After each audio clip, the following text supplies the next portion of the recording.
So hello guys, welcome to our blog. আমি রোহন। আজকে তোমাদের সাথে একটুখানি সময় কাটানোর জন্য আজকে আমরা যাচ্ছিলাম হচ্ছে কিছু ব্যাংকের কাজে এবং কিছু জিনিসপত্র নেওয়ার জন্য। তো এটা হচ্ছে আমাদের প্রাণের শহর মেমারির পৌরসভা।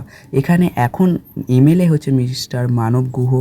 এই জায়গাটা অনেকটাই বড় এবং অনেকটাই ভালো। তোমরা এলে এখানে অনেক জায়গা আছে ঘোরার জন্য, তোমরা ঘুরতে পারো। তো আমরা যাচ্ছিলাম রেল গেটের দিকে, ব্যাংকের কাজের জন্য ওপারেই যাব। তো আমরা যাচ্ছিলাম, অনেকটা এনজয়মেন্ট করছিলাম। আমরা যেই গেছি তখনই রেল গেটটা তুলেছিল, না হলে এত জ্যাম ছিল কি বলবো, যেতে যেতেই জ্যাম পড়ে গেছিলো অনেকটাই। আর এখানটায় আমরা ভাবছিলাম যে কি হচ্ছিল, তারপর দেখছিলাম যে রেশন দিচ্ছিল এখানটায়, তাই অনেকটা ভিড় ছিল। আমরা রেল গেটটাকে পেরিয়ে কিছু কাজ চলছিল, বললাম না এতই জ্যাম ছিল। দেখো কতটা ঠিক জ্যাম ছিল, মানে অনেকটাই পরিমাণে জ্যাম ছিল। তারপর আমরা অনেক কষ্টে ব্যাংকে ফাইনালি ঢুকে গেছিলাম। আর এই পাশেই হচ্ছে আমাদের মেমারি থানা।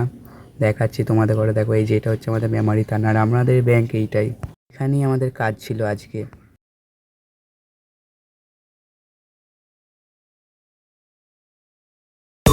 আমরা ফাইনালি ব্যাংকের ভেতরে চলে এসেছিলাম। ব্যাংকের ভেতরে অনেকটা পরিমাণে ভিড় ছিল এবং এখানে বসে একটু আরাম হচ্ছিল, কারণ এসি ছিল, অতটা গরম লাগছিল না, ও তো নিশ্চিন্তে বসেছিল। তারপর ব্যাংকের কাজ হয়ে গেল। এবার আমরা যাব সাইকেলের মার্কেটে। তো কিছু আমাদের সাইকেলের জিনিসপত্র নেওয়ার ছিল।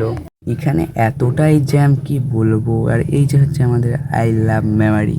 তো আমরা এখানে প্রতিদিনই আসি, এটা আমাদের কোনো ব্যাপার নয়। এখানে আমাদের সব কিছুই, পড়াশোনা যা আছে সব এখানেই। পর আস্তে আস্তে এগোচ্ছিলাম তোমাদের দেখাতে দেখাতে এই মার্কেটটা। এখানে সব কিছু পেয়ে যাবে তোমরা, জামা কাপড়, জুতো, বিরিয়ানি, যা খাবে যা চাইবে সব আছে এখানে। এই যে সাইডেই আমাদের সাইকেলের মার্কেটের দোকানটা, ওই যে দেখতেই পাচ্ছ। তো আমরা এবার যাব সাইকেলের মার্কেটে, আমাদের কিছু কাজ ছিল সাইকেলের দোকানে। তো ফাইনালি আমাদের কাজ হয়ে গেছিলো। কিছু জিনিসপত্র আমার হাতে দিয়ে দিয়েছিল ট্যাগটা, এবং আরও কিছু জিনিসপত্র ছিল সেটা ব্যাগের ভেতরে ছিল। তো আমরা যাচ্ছিলাম বাড়ি। তারপরে যেতে যেতে দেখছি এখানে রেলের জায়গাটাকে পুরো ভেঙে দিয়েছে। এতটাই ফাঁকা ফাঁকা লাগছিল যে কি বলবো। আমরা তো এদিকে প্রতিদিনই আছি, এরকম ভাঙচুর দেখে আমরা তো পুরো অবাকই হয়ে গেছিলাম। যাই হোক, কিছু করার নেই, রেলের জায়গা তারা ভেঙে দিয়েছে। তো তারপর আমরা যাচ্ছিলাম বাড়িতে। পুরো জায়গাটাকে ভেঙে দিয়েছিল, একটা কিরকম লাগছিল।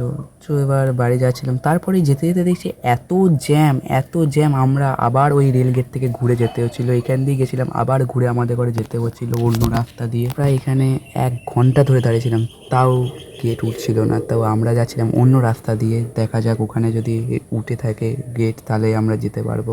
আমরা আবার ওই রাস্তাটা দিয়েই যাচ্ছিলাম, ঠিক এখান দিয়ে আমরা গেছিলাম। তো ফাইনালি দেখতেই পাচ্ছ তোমরা,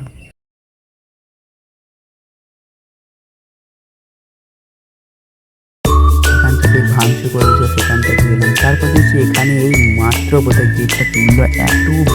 এত ভিড় ছিল কি বলবো গাইস। এখানে তো ভিডিও করাই যাবে না, যদি এক্ষুনি ফোন পড়ে যায় সব গেল।